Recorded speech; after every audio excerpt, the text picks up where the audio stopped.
same weekend. See, the next day you debated two Campbellite preachers here in Austin who had taken great issue with Dr. Morey's video that we showed you earlier already in this broadcast. That was that video by Dr. Morey, where I was interviewing him, that got the Campbellites all upset. Bennett and Williams, as you'll see, Don Bennett and George Williams of Eastside Church of Christ, challenged for debate. That debate was accepted. So now let's take a look. I thought that debate was fascinating with George Williams and Don Bennett. And so viewers, just enjoy what you're about to see. We're not against baptism. We've been standing for baptism for years and years and years, and we baptize people. We've been baptized ourselves. You're a Baptist. We have nothing against baptism. That's where the very name Baptist comes from. It's because we baptize. I would even go so far as to say that a Christian who doesn't get baptized is a disobedient Christian. Oh, yeah. You have to be baptized. Right. And, not to become a Christian, but to be obedient to the Christian life. And the point that we're making here is, as they took an ordinance of God and made a Savior, or it made it essential to be saved, so people today will take something like baptism, a church affiliation, a church practice, singing or offerings or prayers or whatever, and they make saviors out of holy things of God, which God, well, Paul said, maintain good works for necessary uses. Right. But he never did say that good works were, that one of the uses for good works was to save you. Okay, now we're back from that, and as we keep moving through the video annals of history, moving up to this big debate in January, you're seeing a lot of videos that were running throughout October and November of 1990 on the Austin Access television channels here in Austin, Texas, the cable channels, I should say, that are given to the community for community programming. Well, around, I think, late November and into December, we want to start getting ready for the big debate in January. We want to publicize it. We want to let people know that this big debate's coming up. And so we broadcast something of a little promo, you might say, of you, Bob, talking about a reply to a Campbellite five-stepper. And I thought it was very good and very interesting. And what I'm going to do in this case is show kind of a combo show. It was running by itself individually numerous times over all the access channels, but on our regular program that we had where I was hosting, it was called Dayspring Evangelism Presents, I wanted to let viewers know about that upcoming debate too for the regular programmers of that particular series. And so we played the reply to a Campbellite five-stepper that you did in the interior of the show that I was doing promoting the debate. So what we'll do is we'll show a clip of the Campbellite five-stepper, and then my little thing I did afterwards, kind of shuffling some Campbell soup cans around, and just some of the promos we did, letting people know about this debate. So let's take a look at that. Now, why is it basically that Mr. Jackson cannot defend this restoration movement? One simple reason. None of the men who started this movement were ever baptized in order to obtain the remission of sins. That's the reason.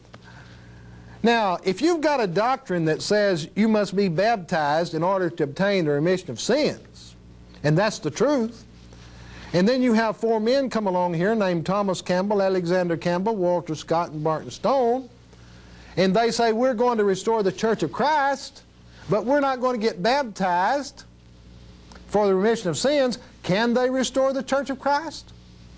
That's exactly what happened. These men came on the scene. They claimed to be Christians. They belonged to the Presbyterian Church. And so they decided they wanted to be immersed. They went out and got a Baptist to baptize them. Then later on, they decided that you had to be baptized to be saved, but they didn't go get baptized again. They just stayed right with the baptism they'd gotten from a Baptist preacher. Now, can a Church of Christ take that and prove that these men restored the church?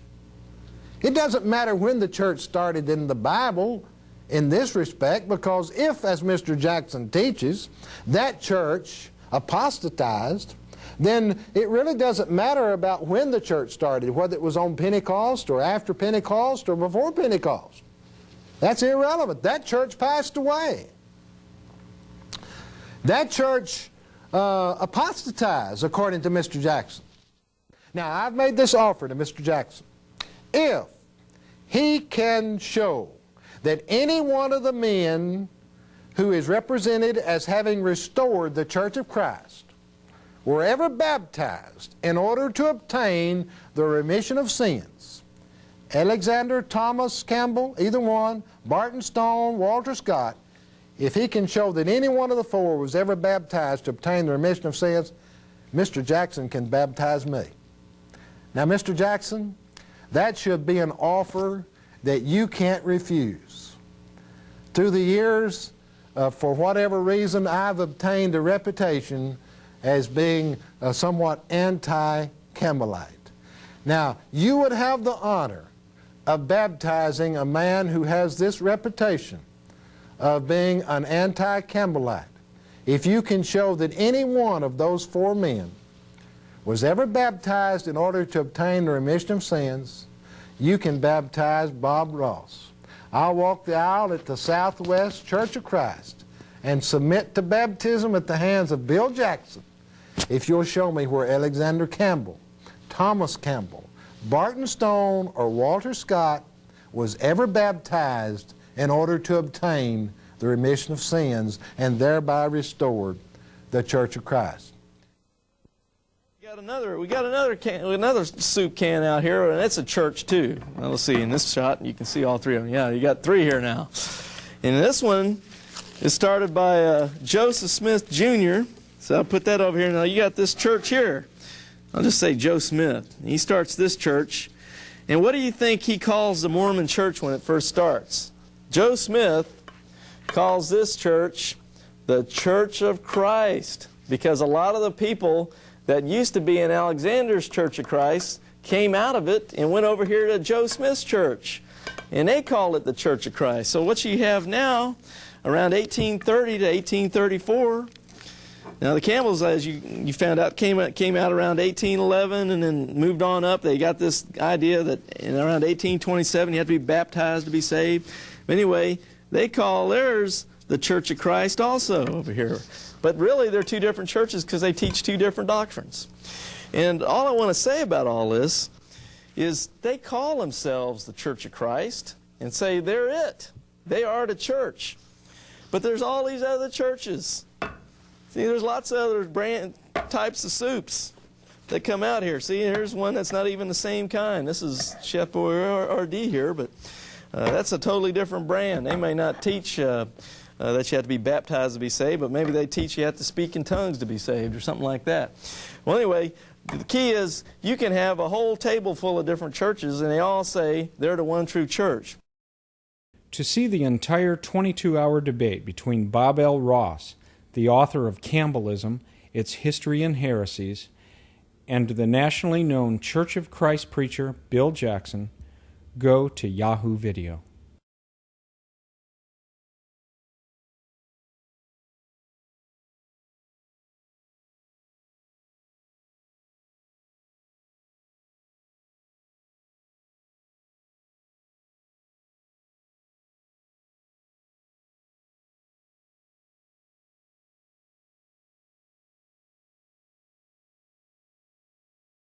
For those seeking further in-depth information concerning the Church of Christ movement founded in the early 1800s by Thomas and Alexander Campbell, Barton W. Stone, and Walter Scott, please contact Christian Answers of Austin, Texas.